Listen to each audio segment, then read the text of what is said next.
नमस्कार, खबर फास्ट पर विधायक का रिपोर्ट कार्ड लेकर हाजिर हूं मैं आपके साथ प्रीति सिमार। विधायक का रिपोर्ट कार्ड जिसमें हम बात करते हैं हरियाणा प्रदेश के किसी एक विधायक से और ये जानने की कोशिश करते हैं कि वो विधायक अपने विधानसभा क्षेत्र के विकास को लेकर क्या सोचते हैं, उनके कार्यकाल में कितना विकास हुआ है और वहीं उनके कार्यकाल से पहले हलके ने कितनी प्रगति की है। विधायक का रिपोर्ट कार्ड में आज हमारे साथ हैं प्रथला से निर्दलीय विधायक नयनपाल रावत।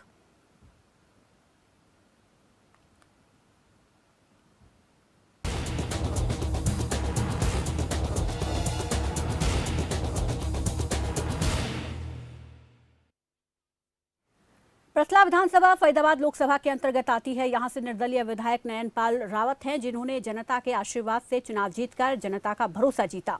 बीजेपी ने इन्हें यहां से टिकट ना देकर भले ही इस सीट को गंवा दिया हो, लेकिन नयनपाल रावत ने चुनाव जीतकर बीजेपी को सरकार बनाने में मदद करते हुए अपना समर्थन दिया। जानकारी के लिए बता दें कि प्रदेश की प्रथला विधानसभा सीट पर किसी एक दल का दबदबा नहीं रहा है। 2019 में नयनपाल रावत को जीत मिली। चुनाव से पहले उन्होंने अपने हलके की जनता की समस्याओं को लेकर कई वादे किए थे कि उन समस्याओं को दूर करेंगे, और अब विधायक साहब ने कितने वादे पूरे किए हैं, कितने अभी अधूरे हैं, ये सब हम उनसे जानेंगे। लेकिन उससे पहले एक छोटी सी रिपोर्ट देखिए।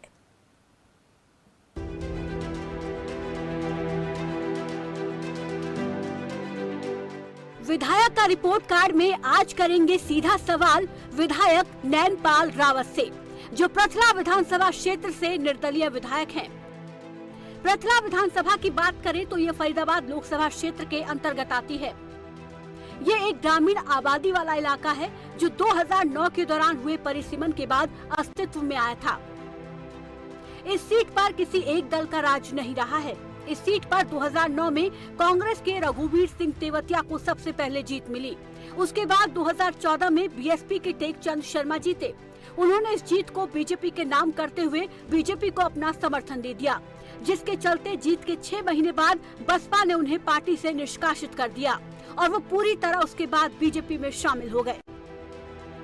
2019 में हुए विधानसभा चुनाव में बीजेपी के प्रबल दावेदार रहे नयनपाल रावत को टिकट नहीं मिला, जिससे नाराज होकर नयनपाल रावत ने आजाद उम्मीदवार के तौर पर चुनाव लड़ने का फैसला लिया।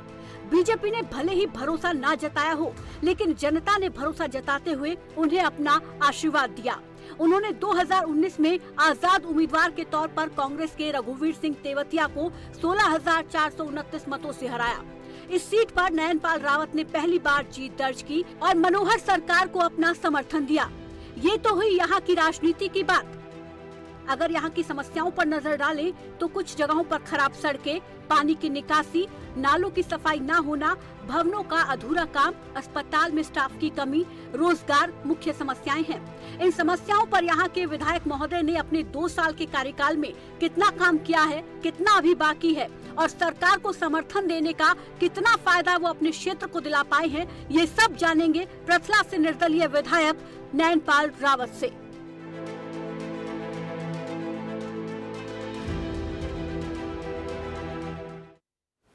तो विधायक का रिपोर्ट कार्ड में आज हमारे साथ हैं प्रथला से निर्दलीय विधायक नयनपाल रावत जी। नयनपाल रावत जी, बहुत बहुत स्वागत है आपका खबर फास्ट पर। जी धन्यवाद जी। प्रोग्राम को आगे बढ़ाएंगे, लेकिन उससे पहले आपके हलके की जनता जिसने आप पर भरोसा जताया, वो हलके के विकास को लेकर क्या कहती है, वो सुनिए। और लोग उनकी अपनी समस्या उनके पास लेके जाते हैं तो उनको सॉल्यूशन करवाते हैं मौके पर।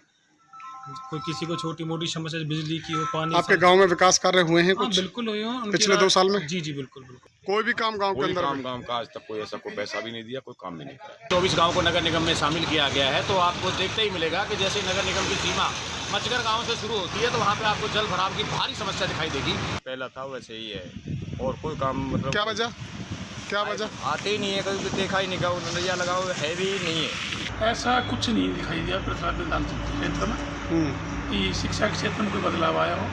जो पुरानी वे थी, कुछ तो ये समझो कि लॉकडाउन के चक्कर में हो गया और विद्यालय जैसे बच्चे विद्यालय बंद रहे, बच्चे भी नहीं आए, ऐसा कुछ देखने को नहीं मिला। अभी तक कुछ नहीं करा, कोई विकास कार्य नहीं करा। गांव के कैसे हालात हुए पड़े, कितनी दिक्कतें आ रही? आपके सामने देख लो कितनी गंद मची पड़ी। कोई साफ सफाई के लिए कुछ नहीं हो रहा। और सफाई वाले भी सफाई नहीं करते। समस्या फिलहाल ये है कि जो काम चल रहे थे, हमारा पंचायत भवन है वो 2 अधवर में पड़े जिनमें पिलर लग रहे हैं और सरिया लगे हुए हैं, वो गल जाएंगे। छत जो डली है वो बिल्कुल नाकारा है। इस बारे में हमने अवगत करवाया विधायक जी को कि भी कम्प्लेक्स से या कहीं से भी ये काम का काम पूरा होना चाहिए। मैडम, हम विधायक जी की कार्यशैली से तो बहुत संतुष्ट है और गाँव भी संतुष्ट है, लेकिन रही बात विकास कार्यों की तो उसमें कहीं ना कहीं में दिक्कतें परेशानी आ रही हैं, क्योंकि 2 साल से आप सब लोग जानते हैं कोरोना काल चल रहा है और सबसे बड़ी बात है कि पंचायतों के चुनाव भी नहीं हो पा रहे हैं। पंचायतों के चुनाव ना होने के कारण तो ये भी एक बहुत बड़ी दिक्कत है, क्योंकि लोग किससे अपनी समस्याएं कहें, किससे अपने कार्य कराएं। एक गांव की मेन समस्या स्कूल की आ रही थी, तो विधायक जी द्वारा वो ग्राउंड को तो साफ़ करा दिया गया है, बट उसकी 4 दीवारी और स्कूल जो है हमारा प्राइमरी तक है, उसको मिडिल कराने की हम विधायक जी से एक दरख्वास्त कर। तकरीबन 8 साल से जच्चा बच्चा हॉस्पिटल तो बना हुआ है, बट आज तक उसमें कोई डॉक्टर वगैरह किसी भी तरीके कोई सरकार द्वारा कोई सुविधा उसमें नहीं दी गई है। अगर बेड वगैरह है, कोई भी जच्चा बच्चा हॉस्पिटल में कोई सुविधा उसकी है नहीं, खाली बिल्डिंग है। तो लोगों की समस्याएं आपने सुनी। वहीं प्रथला से बीजेपी के पूर्व विधायक टेकचंद शर्मा का हल्के के विकास को लेकर क्या कुछ कहना है, वो भी सुनिए। क्योंकि अगर मान लो जब तक विकासों को गति नहीं दी जाएगी, अन्य क्षेत्रों में आप देखिए, आज बल्लभगढ़ के अंदर चारों तरफ से माहौल बना हुआ है। आज पलवल में चले जाइए, जो पिछले टाइम में पुल भी पेंडिंग पड़ा हुआ था वो पुल तक भी चालू हो गया। इससे ज़्यादा गति और क्या मिलेगी? तो आप ये कह रहे हैं कि आपके जो कार्यकाल में जो काम हुए हैं उनके उद्घाटन से किए जा रहे हैं? आज तक कोई नया काम बताएं विधायक जी कि मैंने ये काम मैंने अपने टाइम में पैसा ला करके मैंने ये किया है, तो मैं उनका स्वागत भी करूंगा, अभिनंदन भी करूंगा, उनको माला भी डालूंगा, अच्छा लगेगा। क्योंकि सरकार को समर्थन दे रखा है, हमारी सरकार को समर्थन दे रखा है उन्होंने। हम भी चाहते हैं कि हमारे क्षेत्र के अंदर जो अधूरे कार्य हैं उन्हें आगे बढ़ाएं वो। तो चलिए विधायक का रिपोर्ट कार्ड में आगे बढ़ते हैं और सीधा अब रुख करते हैं विधायक नयनपाल रावत का। विधायक जी, एक बार फिर से आपका स्वागत करना चाहूंगी। आपने लोगों की समस्याएं भी सुनी, आपके इलाके के जो पूर्व विधायक रह चुके हैं उनकी भी बात सुनी। सबसे पहले समस्याओं की बात कर लेते हैं। बीजेपी से टिकट कट गया, जनता ने आपको बहुत प्यार दिया, पैसे से भी मदद की, हर तरीके से मदद करके आपको विधानसभा के अंदर भेजा। अब जब आपकी बारी आई तो 2 साल आपको यहाँ पर कार्यकाल आपका पूरा होने वाला है और काम करते हुए हो चुके हैं। तो ऐसे में अभी भी हम देख रहे हैं कि बहुत सारे इलाके हैं ऐसे हैं जहाँ पर समस्याएं जस की तस बनी हुई हैं। तो उनको आप, उनका भरोसा, उनकी उम्मीदों पर कब तक खरा उतरेंगे और उन समस्याओं को लेकर क्या कहना चाहेंगे? धन्यवाद प्रीति जी। मैं सबसे पहले तो आपको बताऊं कि आपका इस चैनल का धन्यवाद है कि मेरे क्षेत्र की समस्याओं को और अन्य क्षेत्र की समस्याओं को आप लोगों के द्वारा और अपने चैनल के द्वारा आप आगे ला रहे हो, उसके लिए आप बधाई के पात्र हैं।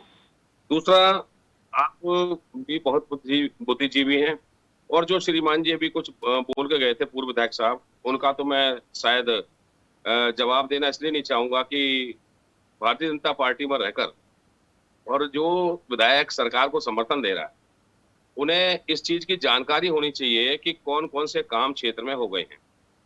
और मैं बताऊं कि ये कोरोना महामारी का दौर रहा है 2020 और 21 में, और ये कोई किसी प्रकार का कोई बहाना नहीं है कि इसकी वजह से हम बचना चाहें। मैं बिल्कुल निश्चित तौर पर ये कह सकता हूं कि मैं मेरे विकास कार्यों से स्वयं संतुष्ट नहीं हूं। ड्यू टू कोरोना कोई इस बात के लिए झूठी वाहवाही लूटना मेरा काम नहीं है, मेरे इलाके की जनता जानती है, और न ही किसी के कहने से मेरी डिग्निटी पे कोई फर्क पड़ता, ना ही मुझे किसी के स्वागत और सम्मान की आवश्यकता शायद है। मुझे मेरी जनता द्वारा जो सम्मान मिलता है, उसके द्वारा जो स्वागत मिलता है, और मैं मेरी जनता का जी भर के सम्मान करता हूं, उसको परमपिता परमात्मा की तरह पूजता हूं, और जो आए दिन रोजमर्रा के काम हैं उनको भरसक प्रयास करके उनको मैं कराता हूं। और ना केवल पिरपला के, अगर हरियाणा का कोई व्यक्ति अदर उस कॉन्स्टिट्यूंसी से भी आता है तो शायद वो भी मुझसे संतुष्ट होकर जाता होगा। रही बात विकास की कि इस 2020-21 में जैसे ही मुझे विधानसभा इस क्षेत्र के लोगों ने भेजा, मुझे एक ग्रांट 5 करोड़ रुपए की, वो सभी विधायकों को मिली, तो 5 करोड़ की ग्रांट मुझे भी मिली। उससे मैं जितना कार्य करा सकता था, जहां जहां हमने उसको बाइफरकेट करके काम कराया, वो काम हमने करा के कंप्लीट कर दिया, उसके उद्घाटन कर दिए। और दूसरा मैं आपको बताऊं कि 2 सड़कें अभी 2 सड़कें हमने पीडब्ल्यूडी के माध्यम से तैयार की, जो कदीमी टूटी हुई थी, जो 15 साल से टूटी हुई थी। जो सड़क आपकी अलावलपुर से जो गोपीखेड़ा को जाती है, घाघोट को जाती है वो, और दूसरा आपका जो आपके जलाखा से और कटेसरा को जाती है। ये 2 सड़कें कदीमी टूटी पड़ी थी। इसके अलावा एक सड़क जो अभी हमने 3.5 करोड़ की सड़कों के उद्घाटन किए हैं, जो एक आपकी 12 किलोमीटर की और एक 8 किलोमीटर की, ये 20 किलोमीटर की सड़कें हमारी, उन पर काम शुरू हो गया है, क्योंकि जैसे ही कोरोना हटा है काम को गति दे दी गई है। PMGSY प्रधानमंत्री सड़क योजना के तहत उन पे काम शुरू कर दिया गया है और वो अभी 6 महीने के अंदर, एक 4 महीने का समय बनने का, एक का 6 महीने का समय, वो बनकर तैयार हो जाएंगी। बाकी अन्य जितनी सड़कें हैं, मैं जानता हूँ मेरे क्षेत्र की सड़कें टूटी हुई हैं। मेरे क्षेत्र के जो गांव, जब से पंचायतें खत्म हुई है, क्योंकि पंचायत के चुनाव नहीं हो पाए हैं, वहां कोई नुमाइंदा ऐसा नहीं है कि वो सीधा आके मुझे बताए कि भाई ये काम खराब है। लेकिन मैं जानता हूँ, जब मैं क्षेत्र में जानता हूँ तो मैं समस्याओं को गिन लेता हूँ। टोटल सड़कों की, चाहे वो मार्केटिंग बोर्ड की है, चाहे वो PWD की है, उन सभी सड़कों के एस्टिमेट तैयार हो गए हैं। और मैं समझता हूँ अगर परमात्मा की मेहरबानी रही और अगर ये कोरोना जैसी महामारी से निजात मिली, आगे ये नहीं आया, जैसे तीसरी लहर की चर्चा और बात होती है, तो मैं समझता हूँ कि आने वाले कंप्लीटली ये सारी सड़कें आपको इस क्षेत्र को दुरुस्त जो ना मैं दिखा दूंगा। और इसके साथ साथ, जैसे अभी कोविड में, महामारी में जरूरत पड़ी, माननीय मुख्यमंत्री मनोहर लाल जी द्वारा यहाँ जो 100 बेड का हॉस्पिटल है, जो अटल बिहारी वाजपेयी कॉलेज है, उसको शुरू करने का कार्य किया गया और उसमें OPD की व्यवस्था, अभी विधानसभा में मैंने उठाया था, उसमें OPD की व्यवस्था शुरू कर दी गई है। उससे न केवल पृथला विधानसभा को, बल्कि अन्य जो 2 क्षेत्र मेरे बराबर लगते हैं, तेगाम और पलवल, उसके भी सैकड़ों लोगों को न केवल बीमारी से जो बचने का लाभ मिलेगा, इलाज समय पे मिलेगा, बल्कि जो उसमें भर्तियां होनी है, लगभग 100 से ज्यादा भर्ती बच्चे मैंने उसमें करवा दिए हैं और वो वहां पर प्रॉपर कार्य कर रहे हैं। आगे भी इसमें जो बच्चे लगेंगे, क्योंकि सरकार की, हमारी की योजना, अब सरकार के माध्यम से अब ठेकेदारी प्रथा माननीय मुख्यमंत्री मनोहर लाल जी ने खत्म कर दी है। सरकार के माध्यम से सारी भर्तियां भर्ती की जाएंगी। इसके साथ साथ 988 करोड़ रुपए की जो यूनिवर्सिटी 2016-17 में माननीय मुख्यमंत्री महोदय ने मेरे कहने से NIT विधानसभा में श्रीमती सीमा त्रिखा विधायक के यहाँ जब एक रैली हुई थी, माननीय मुख्यमंत्री महोदय वहां आए थे, तो मेरे कहने से वो मंजूर की थी। पहले मैंने उसके लिए सुझाया अपने गतपुरी का रखवा, लेकिन वहां जब जगह दोनों तरफ पूरी नहीं हुई तो वो उसको मैंने दूधला के लिए सुझाया।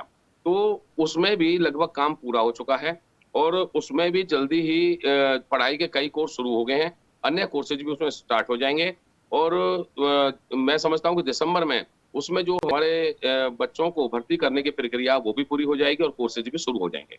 और मैं समझता हूँ कि जितने पुराने काम पेंडिंग थे, क्योंकि कोरोना में जितना हम कर सकते थे, चाहे वो ITI पेंडिंग थी, चाहे महिला कॉलेज पेंडिंग था और चाहे कोई अन्य, जैसे यहाँ डिग्री कॉलेज इसमें बन रहा है, हमारे नर्सिंग कॉलेज जो बन रहा है अपने पनहेरा के पास दयालपुर के साथ, तो उन सारी चीजों को गति दे दी गई है। मैं समझता हूँ कि ये सारी बिल्डिंग्स, सारे काम ज्यादा से ज्यादा 6 मंथ के अंदर पूरे हो जाएंगे और इनमें विधिवत कार्य शुरू हो जाएंगे। जी, अगर हम स्वास्थ्य सेवाओं को लेकर बात करें, आपने कहा कि कोरोना काल के अंदर तमाम काम बंद हो गए, लेकिन स्वास्थ्य एक सेक्टर ऐसा था जिसको हम और ज़्यादा इस दौरान विकसित कर रहे थे ताकि किसी प्रकार की दिक्कत किसी को ना हो। लेकिन जब हमने लोगों से बात की, वहाँ पर जो सरकारी अस्पताल है उनके लोगों से बात की जो वहाँ काम कर रहे हैं, उनका ये कहना है कि सर कोई नई सुविधा नहीं मिल पाई है, जो पहले थी वही चली आ रही है। हालांकि उन्होंने कोई शिकायत भी नहीं की कि बहुत दिक्कत यहाँ पर हो रही है, लेकिन कुछ चीज़ें और मशीनें यहाँ पर आ जाएँ ताकि लोगों को और सुविधाएँ मिले, तो उसको लेकर भी जानना चाहेंगे। और साथ ही यहाँ पर ये भी जानना चाहेंगे कि जिस तरीके से आपने खुद भी कहा कि तीसरी लहर की भी संभावना है, तो अब यहाँ पर तीसरी लहर से बचने के लिए क्या कुछ और तैयारियां आपकी तरफ से की गई हैं अपने हलके में? देखिए, काम तो हम तो सिर्फ डिमांड भेजते हैं, काम सरकार मंजूर करती है, काम सरकार करती है। जो ऑक्सीजन के प्लांट थे वो रेडी कर दिए गए हैं जी। और आपका जो ये हमारा सबसे बड़ा, और वैसे तो आपका चाहे पलवल का सिविल हॉस्पिटल हो, चाहे फरीदाबाद का बादशाह खान हॉस्पिटल हो जिसका नाम अब चेंज कर दिया है, तो और या फिर अपना जो ये नया हमने एक जो अटल बिहारी वाजपेयी कॉलेज जो दिया है, माननीय मुख्यमंत्री जी ने सौगात दी है, इनमें पूरी प्रक्रिया डॉक्टर्स की भर्ती नए सिरे से उसमें शुरू कर दी गई है और पूरी चीजें उसमें जो ना आपको मतलब कोरोना जैसी महामारी से लड़ने का पूरा प्रबंध हमारी सरकार ने, माननीय मुख्यमंत्री मनोहर लाल जी ने कर दिया है। और मैं जहां तक आपको बात बताऊं कि मैं केवल, मुझे वोट 66,000 मिले थे, मैं 2 लाख लोगों का जनप्रतिनिधि हूँ, मैं 2 लाख लोगों की क्या सेवा कर सकता हूँ, किस प्रकार से उनके कार्य करता हूँ, ये वैसे तो जो मेरे विपक्षी साथी हैं उनको समय बताएगा। और मैं मतलब शिद्दत से उनका अभिनंदन भी करता हूँ, उनके रोजमर्रा के कार्य भी करता हूँ। और जो चीज विकास की है, अगर मुझे 1 साल अगर समय मिल जाता है, ईश्वर की कृपा से कोरोना जैसी महामारी फिर से नहीं आती है, तो 1 वर्ष के अंदर टोटल चीजें उनके सामने आ जाएंगी। क्योंकि मेरा ध्येय मेरी जनता को हर प्रकार की सुविधा मुहैया कराना है। हर प्रकार की सुविधा मैं जनता को दूंगा, हर प्रकार के काम मैं जनता के लिए करता हूं। जो रेनीवेल की परियोजना पीछे लटकी हुई थी, वो रेनीवेल की परियोजना भी आपके दिसंबर में शुरू हो जाएगी। वैसे तो 15 अक्टूबर को हमने टाइम उसका निश्चित किया गया कि 15 अक्टूबर को डेडलाइन है, 15 अक्टूबर को इन गाँवों में पानी पहुंचा दिया जाएगा, मुख्यतः सभी गाँवों में। तो मैं समझता हूँ कि जल्दी ही ये कार्य भी सुचारू रूप से चलने लगेंगे। जी, यहाँ पर आपने जो बात कही है, कुछ इलाके ऐसे हैं जहाँ पर अब भी समस्याएं हैं लोगों की, आपने उनकी बाइटें भी सुनी होंगी। मैं एक बार फिर से आपके संज्ञान में उन जगहों के नाम लेकर लाना चाहूँ, क्योंकि आप कह रहे हैं कि आप काम कर रहे हैं, लेकिन मैं चाहूँगी कि हमारे इस कार्यक्रम के माध्यम से आप उन जगहों तक भी पहुँचे जहाँ पर अब तक नहीं पहुँच पाए हैं या नहीं पता चली होगी। काम वहाँ पर हो रहे हैं, लेकिन ये कहा जा रहा है कि अधूरे हैं। जग्गूपुर में 2-4 गाँव में कोई अस्पताल नहीं है, तो लोगों की मांग है कि वहाँ पर कोई अस्पताल हो। हाँ, ये ज़रूर कहा गया कि वहाँ पर जच्चा बच्चा केंद्र है, लेकिन केवल बिल्डिंग है, कोई डॉक्टर वहाँ पर नहीं है, तो वहाँ पर डॉक्टर की मांग लोगों की तरफ से की गई है। इसके अलावा यहाँ पर मुंजेड़ी गांव में पंचायत भवन के निर्माण की भी बात लोगों की तरफ से कही गई है कि ये अधूरा पड़ा हुआ है, इसको जल्द से जल्द करवाने की मांग की है उन्होंने। इसके अलावा नया गांव में अमर कॉलोनी रोड पर एक फ्लाईओवर की जो है उसकी मांग लोगों की तरफ से की गई है। और इसके अलावा बहुत सारी चीज़ें हैं जो आप अपने स्तर पर भी देखेंगे, इन पर भी मैं चाहूँगी कि आप संज्ञान लें। और यहाँ पर क्या एक चीज़ ये भी, क्योंकि आपने पंचायत चुनावों का जिक्र किया, तो पंचायत चुनाव में हो रही देरी, क्या ये माना जाए कि ये पंचायतों में, गाँव में कामों को प्रभावित कर रही है? देखिए, निश्चित तौर पर पंचायत के प्रतिनिधि न होने से एक जिम्मेवार व्यक्ति जब तक वहाँ नहीं होता है, वो अपनी समस्याओं को लेकर नहीं आता है। जैसे मैं आज कोरोना के बाद आज एक मेरा गांव है जो जक्कोपुर के पास आप बता रहे हैं, जक्कोपुर के जस्ट 1 किलोमीटर आगे बीजोपुर गांव में जो मेरा लास्ट पड़ता है, आज मैं उसमें स्वयं गया हूँ। तो मैं समझता हूँ कि उसमें बिल्कुल चलने लायक जगह नहीं है, कीचड़ और गंदगी से वो भरा हुआ है। तो जब मेरी वहाँ लोगों से चर्चा हुई तो मैंने कहा भाई कम से कम तुम 4 लोग मुझे आके ये बता तो सकते थे, चाहे भले ही कोरोना था या कोरोना के बाद, कि भाई स्थिति ये है।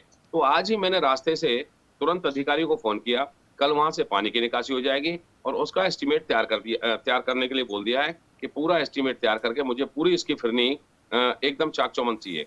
और मैं समझता हूँ कि विकास के लिए ही सरकारें बनती हैं, विकास के लिए ही एमएलए बनते हैं, विकास के लिए ही पंचायत प्रतिनिधि होते हैं, और विकास के लिए ही मैं बना हूँ। जब तक काट रहे हैं, जब तक कोरोना जैसी महामारी से समय हमें काम करने का ना मिले, मैं समझता हूँ कि केवल इस देश में नहीं, केवल पटना में नहीं, पूरे वर्ल्ड में किसी प्रकार के विकास कार्य सारे रुक गए। सारा जो सरकार का जो फोकस है, एमएलए का जो फोकस है, हम रात रात पर जाकर लोगों को ऑक्सीजन मुहैया कराते रहे, हम लोगों के लिए बेड की व्यवस्था कराते रहे, क्योंकि जहाँ हॉस्पिटल है, हॉस्पिटलों में जहाँ कोई अन्य जगह दे सकते हैं, अन्य जगह उनकी एडजस्टमेंट कराते रहे, जिसको किसी छोटे मोटे पैसे की जरूरत थी हम वो भी उसको पहुंचाते रहे। तो हमारा काम जनता की सेवा करना है। उस सेवा को मैं जानता हूं कि किस तरीके से कर सकता हूं, क्या बेहतर कर सकता हूं। मैं इससे मुझे 20 से 25 साल का एक्सपीरियंस, मैं एमएलए बेशक से आज बनाऊं, लेकिन जनता के दुख और दर्द को मैं अच्छी तरह से जानता हूं। जहां तक चंदावली गांव की बात थी, मेरे 7 गांव वो जो अभी, क्योंकि एफएमडीए का एक आकार बनना बहुत जरूरी था, एफएमडीए बनने से निश्चित तौर पर थोड़ा दिन तो लगेगा। एफएमडीए में मेरे 7 गांव गए हैं, जिसमें चंदावली है, मुजेड़ी है, नवादा है, मचगर है, आपका शाहपुर है, साहुपुरा है, मलेरना है। लेकिन मैं आपको बात बताऊं कि क्योंकि एफएमडीए में और इसके खुद जो माननीय मुख्यमंत्री इसके जो ना चेयरपर्सन है, एफएमडीए में गांवों को जाने से मैं भी यही मानता था कि भाई मेरा नुकसान होगा, ये चीजें ठीक नहीं होंगी, गांवों का नुकसान होगा, छोटी छोटी चीज के लिए उन्हें जो ना हर चीज की परमिशन लेनी होगी बनाने के लिए। लेकिन मैं समझता हूँ कि क्योंकि सेंट्रल गवर्नमेंट से 50% पैसा एफएमडीए को मिलता है, 50% हमारी सरकार देती है, एफएमडीए खुद खर्च करता है, तो उसके लिए एक 1400 करोड़ रुपए का जो बाईपास है, जो हमारे बहुत बड़ी समस्या है कई गांवों के लिए और मैं समझता हूँ पूरे इलाके के लिए, और 1400 करोड़ का एक रोड माननीय मुख्यमंत्री महोदय से पास कराया है। उसके लिए डीपीआर तैयार हो गई है। शायद इससे बड़ी सौगात तो मुझे नहीं लगता कोई किसी क्षेत्र में दे पाया होगा 1400 करोड़ अब तक का। ये सबसे बड़ा काम तो हमारी सरकार ने, माननीय मुख्यमंत्री ने ये कर दिया कि उन 5-6 गांवों को वहां निकलने के लिए रास्ता भी नहीं मिलता था, और दूसरा हाई ट्रैफिक उस पर रहता है, हैवी ट्रैफिक उस पर रहता है, तो उसके लिए उसकी डीपीआर वगैरह बनकर तैयार हो गई है। उसके सारी जो पाइपलाइन में है वो जो चल रही है योजना, और वो निश्चित तौर पर 1000 करोड़ की जमीन और 400 करोड़ की लागत से उस पर रोड बनाकर तैयार कर दिया जाएगा, जो मैं समझता हूँ किसी भी विधानसभा में सबसे बड़ा कार्य होगा। तो और चनावली की मैं जहां तक बात करूं, एक अभी बहुत भव्य सरोवर वहां पर हमने बनाया, उसको कंप्लीट किया। माननीय मुख्यमंत्री मनोहर लाल जी से एक बहुत बड़ा भव्य पार्क वहां बनाया, एक डिस्पेंसरी वहां बनाई है। तो चीजों को बनने में समय लगता है। अगर हमें 2 महीने, 4 महीने, 6 महीने अगर कोरोना ना हो, तो ये जो मेरे भाई हैं, चाहे वो जनता जनार्दन है मेरी या ये मेरे विपक्ष के साथी हैं, मेरे से तब आके बात करें कि हाँ भाई आज विकास ना हुआ। आप मुझे इनको 5 साल में लेना, मुझे 1 साल की गारंटी है। 1 साल में ये इनके 5 साल और मेरे 1 साल, इन पे मेरा 1 साल भारी पड़ेगा। इनको मैं आपके माध्यम से बता देना चाहता हूँ। बिल्कुल, आपकी यहाँ पर जिम्मेदारी भी बनती है कि जनता ने आपको चुना है तो जनता के लिए काम करे। यहाँ पर एक और समस्या आपके संज्ञान में लाना चाहूँगी कि बहुत सारे लोगों की मांग है कि लड़कियों के लिए कुछ स्कूल यहाँ पर प्राइमरी है, उनको अपग्रेड करने की मांग की जा रही है। और साथ ही साथ यहाँ पर एक और चीज़ मैं आपसे यहाँ पर पूछना चाहूँगी कि स्कूलों के विषय मैडम एक बार आपको बता दूं कि अभी हमारी जो 2020 और 21 की जो शिक्षा नीति है, मैं समझता हूँ सेंट्रल और स्टेट गवर्नमेंट का जो फोकस है वो शिक्षा पर खास तौर पर है। बहुत सारे स्कूल अभी हमारे जो सैनिक जो बोर्ड है उसके माध्यम से सैनिक स्कूल चलाए जाने हैं, और अभी जो तुम्हारे जो स्मार्ट संस्कृति मॉडल संस्कृति स्कूल जो अभी एक जो पृथला के स्कूल को मॉडल संस्कृति स्कूल के रूप में जो ना डिक्लेयर करा दिया गया, बनवा दिया गया है, उसमें मॉडल संस्कृति स्कूल उसका नाम है। और जहां तक ये स्कूलों के अपग्रेडेशन की बात है, मैंने माननीय मुख्यमंत्री मनोहर लाल जी की पिछली सरकार में भी 2 स्कूलों को, जिसमें आपका खंदावली और आपका असावटी, ये 2 स्कूलों को मैंने पिछले सरकार में अपग्रेड कराया था, +2 का कराया था। और अभी भी सोतई का स्कूल अपग्रेडेशन के लिए उसकी फाइल पड़ी हुई है, वो कंप्लीट है, वो कभी भी वहां से ऑर्डर हो जाएंगे। एक तीसरा पनेरा कला का जो अभी 5वीं तक का स्कूल है, उसको भी 8वीं तक का हमने जो ना कराने का निर्णय लिया, और उसको वो भी लगभग तैयार है, वो भी अभी जल्दी हो जाएगा। और मैंने ये भी कहा है कि क्योंकि 5वीं तक के और 8वीं तक के स्कूल अब इलाके में नहीं चलेंगे, तो जितने स्कूल 5वीं तक के हैं उन सबको पहले अपग्रेड करके 8 तक कराया जाएगा, ये कानून है। और उसके बाद 2 साल के अंदर ही उनमें संख्या पूरी करके, क्योंकि नॉर्म्स पूरे होने बहुत जरूरी हैं, उनको 10वीं तक का स्कूल भी आसानी से करा दिया जाए।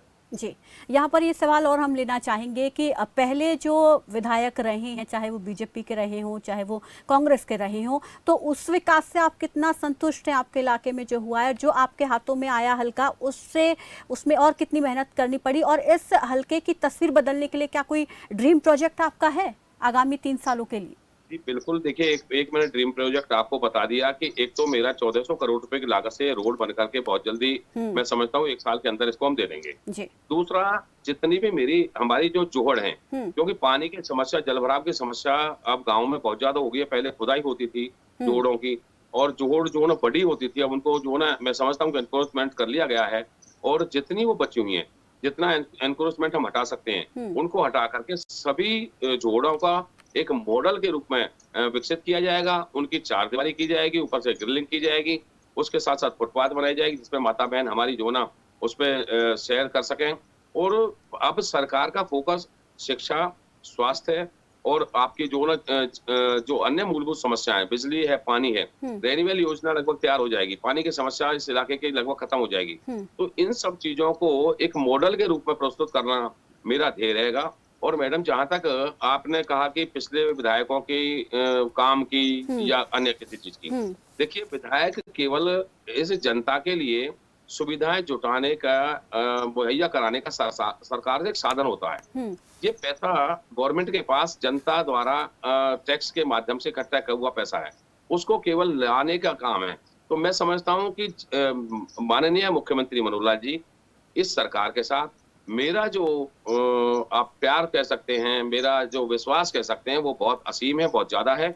और मैं समझता हूं कि मेरे पे सरकार की बहुत बड़ी कृपा है, क्योंकि मैं 15 साल इस भारतीय जनता पार्टी का सिपाही रहा हूं, इस करके भी और निर्दलीय चुनाव जीतने के बाद भी मैंने सबसे पहले भरोसा दिलाया कि मैं निश्चित तौर पर सरकार के साथ हूं, क्योंकि माननीय मुख्यमंत्री मनोहर लाल जी वो जो पूरे हरियाणा को हरियाणवी एक का नारा देकर के चलते हैं। आज केवल उस जगह विकास नहीं होते जहां का मुख्यमंत्री है, आज हर क्षेत्र के चाहे अन्य कोई पार्टी का विधायक भी है, कहीं विपक्ष का कोई अगर विधायक भी है तो उसके भी बराबर काम होते हैं। तो मैं समझता हूं कि एक ऐसे व्यक्ति और व्यक्तित्व को मैंने समर्थन दिया है जिसके जो देश मतलब ये कहा जाए कि नयनपाल जी की आपने सरकार को समर्थन दिया तो उसका फायदा आपको मिल रहा है, जो भी आप प्रोजेक्ट्स लेके जाते हैं उनकी तौर पर मिल रहा है, और वो फायदा मुझे केवल विकास के रूप में मिल रहा है और विकास के रूप में ही आगे मिलेगा। मैं समझता हूं कि जब 1 साल के बाद आप और हम रूबरू होंगे और परमात्मा ने कोरोना जैसी महामारी से बचा दिया, तो जिन साथियों ने कंप्लेंट की है, जिन साथियों ने अपनी परेशानी बताई है उनको, और जो विपक्ष के साथी हैं उनको ये आईना दिखाने का काम मैं जरूर करूंगा, क्योंकि मैं जानता हूं कि मुझे क्षेत्र की जनता ने बिल्कुल। माफी के साथ टोकना चाहूंगी विधायक जी आपको यहाँ पर, क्योंकि समय कम है मेरे पास। मैं एक आखिरी क्वेश्चन आपसे किसान आंदोलन को लेकर भी यहाँ पर पूछना चाहूंगी कि किसान आंदोलन पर आपकी क्या राय है, आप इसको कैसे देखते हैं? क्या क्योंकि अभी तक कोई बातचीत नहीं हुई है सरकार की तरफ से 22 जनवरी के बाद, और जब तक बातचीत नहीं होगी समाधान नहीं होगा। मैं बहुत जल्दी इसका 2-3 शब्दों में आपको जवाब देना चाहूंगा। देखिए, पहली बात तो ये सरकार, माननीय मोदी जी की सरकार इस देश में जब से बनी है, माननीय मनोहर लाल जी की सरकार जब से इस देश में बनी है, ये केवल किसान का नहीं, किसान, खिलाड़ी, जवान, आपका हर अन्य वर्ग, मजदूर, कर्मचारी जो भी हैं, ये सबके लिए एक नई सोच लेकर के अंतिम व्यक्ति तक किस तरह इस सरकार के लाभ पहुंचे। पहले हुआ करता था 1 रुपया दिल्ली से चला 5 पैसा जाके लगता था, लेकिन आज इस सरकार में ऐसा नहीं है। पारदर्शिता से इसमें काम होते हैं, हर चीज जो ना आपकी जो ना ऑनलाइन है। अच्छा, दूसरा मैं बताऊं कि जब सुप्रीम कोर्ट ने, माननीय सुप्रीम कोर्ट ने इस जो कृषि कानून है 3 उनको होल्ड कर दिया, जब 1.5 साल के लिए हमारे जो लोकसभा या सांसद हैं या हमारी केंद्र सरकार है, उन्होंने इन पे जो ना विराम लगा दिया, तो मैं समझता हूं कि 1.5 साल के बाद या 2 साल के बाद चाहे सुप्रीम कोर्ट कोई रास्ता निकालते, चाहे हमारी केंद्र सरकार निकालती, ये सरकारें ऐसी सरकारें जिन्होंने आते ही, क्योंकि आप जानते हो कि जब ये सरकारें नहीं थी, इनसे पहले की सरकारों में यूरिया की कालाबाजारी होती थी, डीएपी नहीं मिलता था, आते ही माननीय मोदी जी की सरकार ने इस यूरिया को नीम कोटेड कर दिया। आज यूरिया आसानी से मिलता है। हमने धक्के खाए यूरिया के लिए, डीएपी के लिए लटकाए हमने, लोगों को लाठी मिलती थी, 3-3 दिन मंडी में पड़े रहना पड़ता था अपने अनाज को तुलवाने के लिए, अपने यूरिया को लेने के लिए। आज ये उन दिनों को भूल गए। और मैं समझता हूं कि जो हरियाणा में ये जो आंदोलन चल रहा है, ये प्रो कांग्रेस है, ये कांग्रेस के कार्यकर्ताओं की देन है। ऐसा कभी नहीं होता, सरकारें पहले भी रही हैं, आगे भी सरकारें बदलेंगी। लेकिन किसान तो इस चीज को बिल्कुल नकारते हैं कि किसी भी पार्टी का समर्थन ना हम लेते हैं, ना ही किसी पार्टी के साथ हम हैं।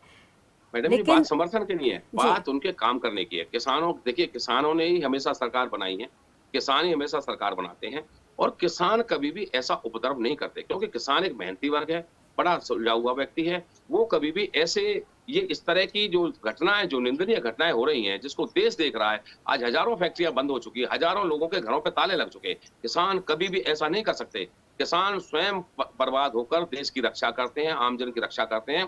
किसान कभी भी इस तरह रो कर फैक्ट्रियों का, आज कितने घरों पे ताले लगे, कितने लोगों के घर पे ताले लगे, आज उनके लिए रोटी मुहैया नहीं है। तो मैं समझता हूं कि अगर कोई किसान का हितैषी सरकार बनी है तो माननीय मोदी जी की सरकार है। ठीक है, तो आपका भी ये मानना है कि ये कांग्रेस प्रो एक आंदोलन है जिसे कांग्रेस चला रही है। बहुत बहुत शुक्रिया नयनपाल रावत जी हमारे साथ जुड़ने के लिए, अपना कीमती समय खबर फास्ट को देने के लिए।